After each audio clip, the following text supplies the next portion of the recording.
was, you know, the slow, gray, lousy Cleveland day that, you know, everybody wants to stay inside. They're not going to come out.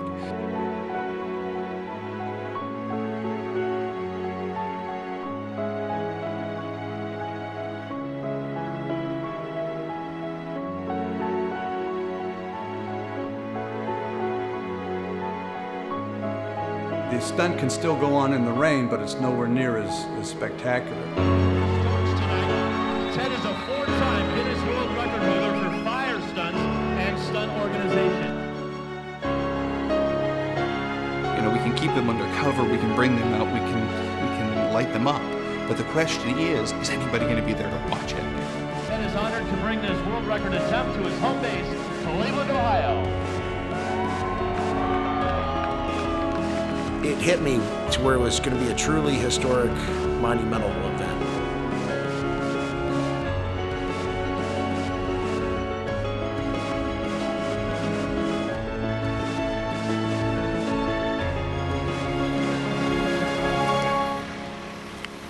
Sure, what do I gotta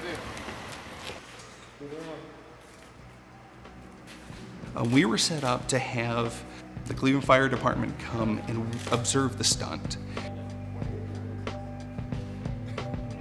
Ted is there with the bullhorn, basically directing us through the stunt. It's all about standing in the right spot, fueling somebody up, fueling the torch.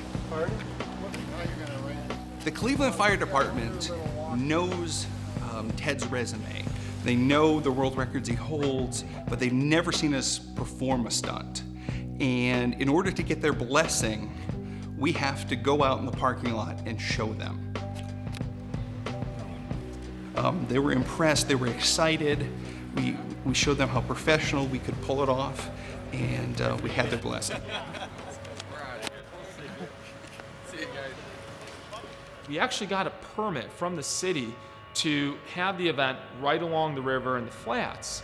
And we found out literally the day before that the city didn't actually own that property.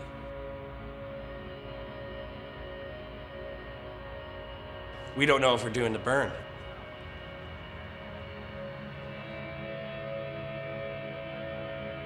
Everything, you know, everything was in doubt at that point.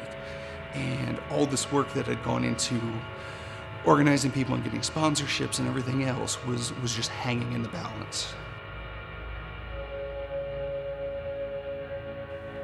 No, we were going to do it no matter what. We're moving it to Shooter's parking lot because we couldn't get access because of the city of Cleveland, these property owners. And we moved it to the other side of the river and did it in the parking lot of Shooters, which is this big restaurant and nightclub in downtown Cleveland. Any stunt and any big event that you're gonna do, you're gonna have ups and downs with all the principals. We had to get bleachers in, and somehow Johnny pulled these bleachers in from Sandusky or somewhere and set them up. Things get thrown in your path, and I remember John calling me, I think it was the night before, maybe it was the morning of, where they had to change the location. And but you know, that's the testament to John and Ted and the group, but especially John. John's a guy that perseveres. Aside from an unforeseen technical glitch, I was very confident that things were going to come off just as. I didn't question for a second that the event wasn't going to happen. I didn't know how it was going to happen, but I really didn't lose confidence that this thing was going to go down. I knew that was going to happen somehow, some way. Every now and then you have to step out of the norm in order to satisfy somebody else's dream. We just knew that we were going through with it, and it was really amazing to see all of these people pulled together for this event that was going to be all of 30 seconds. Talk about hot in Cleveland, where there is a new world record tonight for the most people on fire at the same time. This is the perfect example of like people coming together in Cleveland, working together to make a beautiful event happen. Meeting John, understanding who he is, he's a hard worker. He's youth, he's the future of the city. And this is what we have to do. Youth is the future of our country. They don't know that there's cool companies like Hot Cards and energetic entrepreneurs like John doing stuff like this. This is a great place to live. It's a great place for business. Anything we can do to promote that in a positive fashion is a great thing.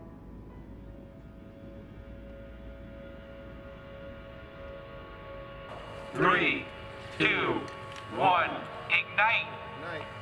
He has been on fire over 200 times for 37 years, starting at the age of 17. In anything you do in life, it's all about the planning. You know, perfect practice makes perfect. You know, remember, before you put on the dry pants and dry shirt, smear a little gel on. Seriously, I can't say it enough. If you work with Ted Batchelor, that guy is so thorough, and his wife Debbie, I think maybe even more so. I'll light the first torch, touch you, and you go down the lane. That they just consider every detail, everything that happened. If you are ready. Because he will throw your butt off of that stunt and get somebody else if you're going to mess around. Everyone join me for countdown. They're like, oh, you have to be here for, you know, your prep, and you have to go over all these instructions. I'm like, okay, this is more serious than I think I anticipated it to be.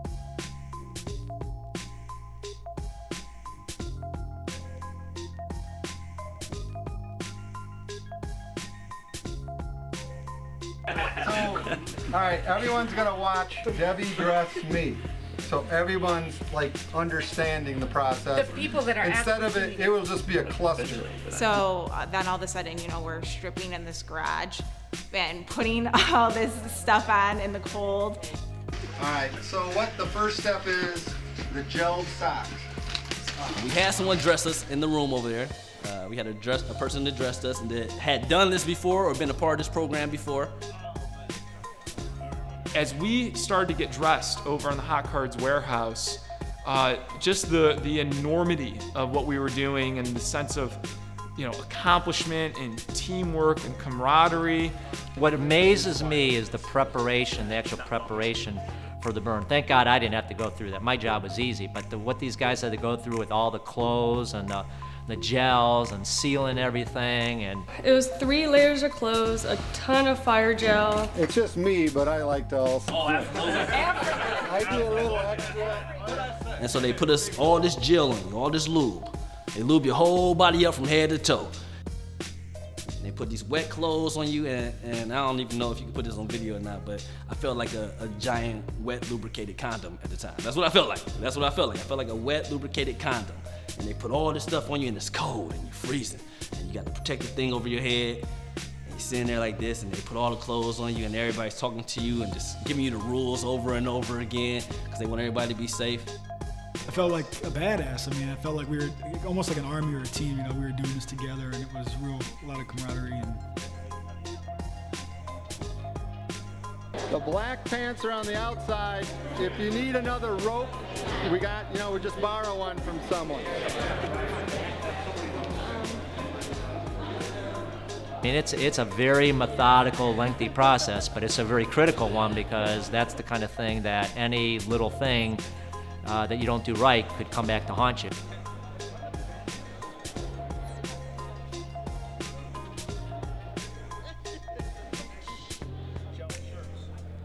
When I saw the professionalism that went into making this thing happen, I felt a lot more at ease about it. You know, when you're putting it all on, and you know, and that's when Ted comes in with his words of wisdom always, and it's just like, everybody calm down, we're gonna have a good burn, and we do a good prayer session.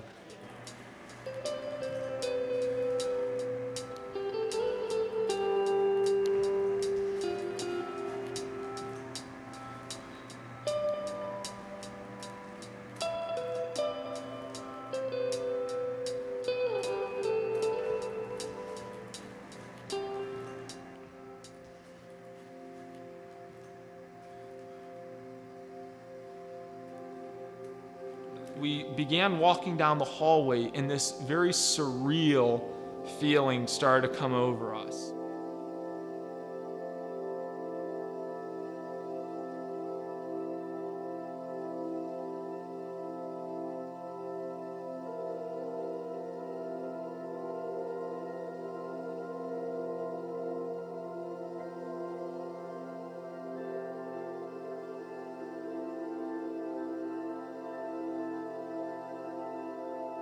We all walked out the hot cars building out the hallway. We got onto a big yellow school bus like back in the day.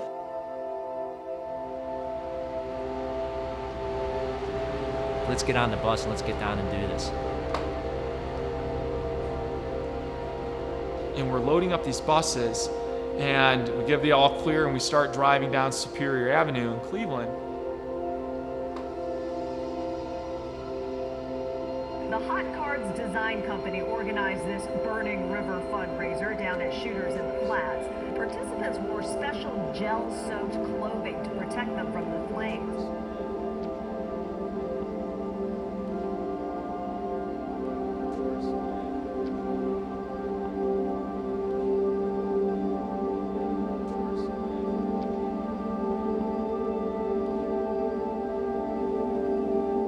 It was an amazing feeling.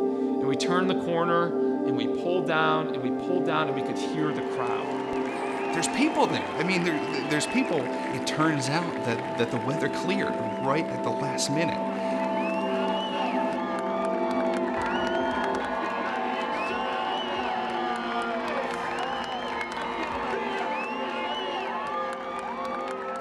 So when I saw the buses coming, I mean, it's awesome. Everybody stared at the buses.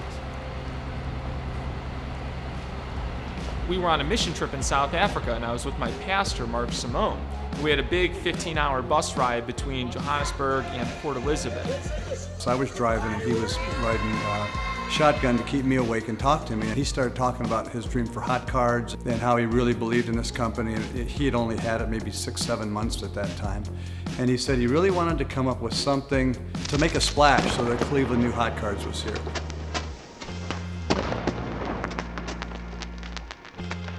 So he's saying, hey, do you know this guy, Ted Batchelor? I said, I've heard the name. He said, well, he's the guy who is famous for lighting himself on fire and jumping off the falls in Chagrin Falls, which is this little town that we're from. I had Ted Batchelor's information with me in South Africa, and he immediately that evening sent Ted an email. And he said, hey, Ted, I got this great idea. We're going to light all these people on fire on a tugboat in the Cuyahoga River. And I mean, I think my response back to him was, oh my God, let's do this.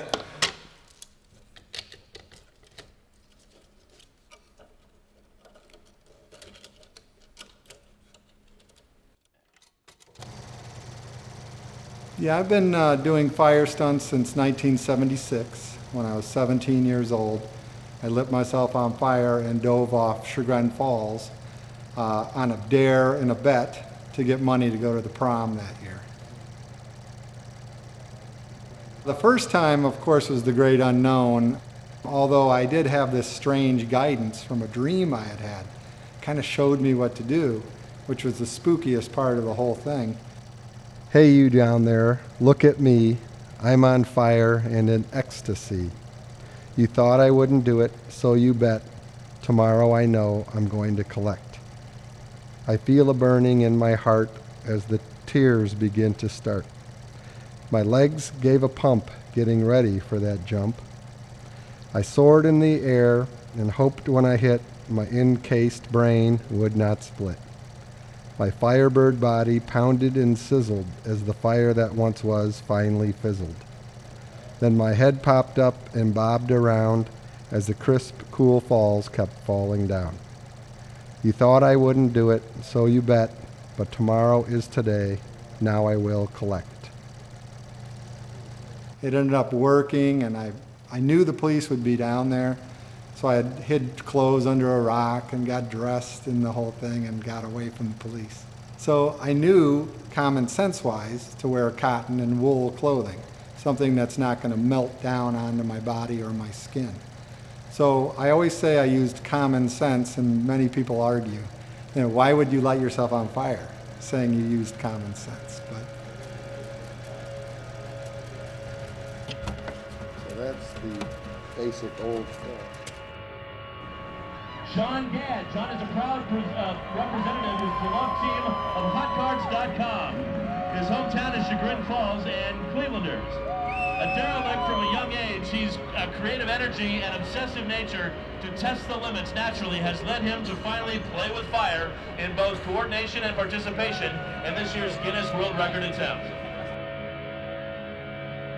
They're introducing us one by one. We're unloading, and people are applauding and cheering, and we get lined up, and it was showtime.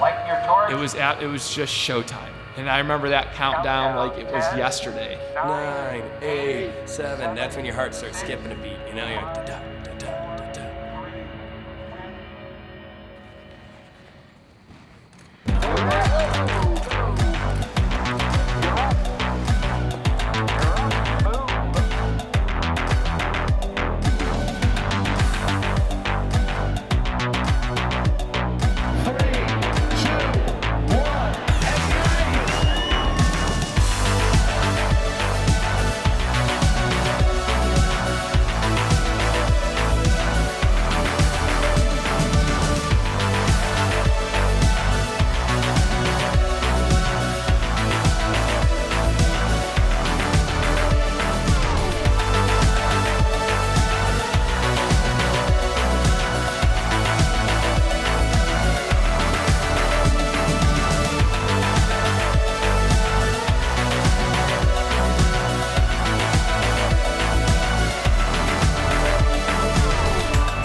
City's movers and shakers become human candles for 30 seconds.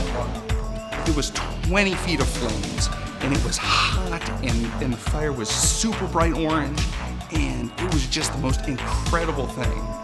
The only people I could see, and really the only people I cared about at that moment, were the other 20 people on fire with me.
break the Guinness World Record for the most people performing full-body burns.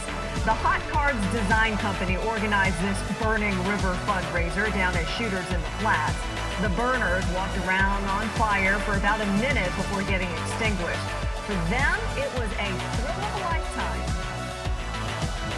It just proved that we could build an incredible team and we could accomplish something that we had a lot of people saying we couldn't.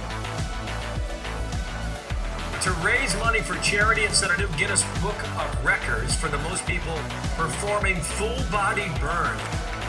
The most people performing simultaneous full-body burns was 21, and was achieved during an event organized by HotCards.com and Ted Batchelor with yours truly, Mike Superpen. There is a new world record tonight for the most people on fire at the same time.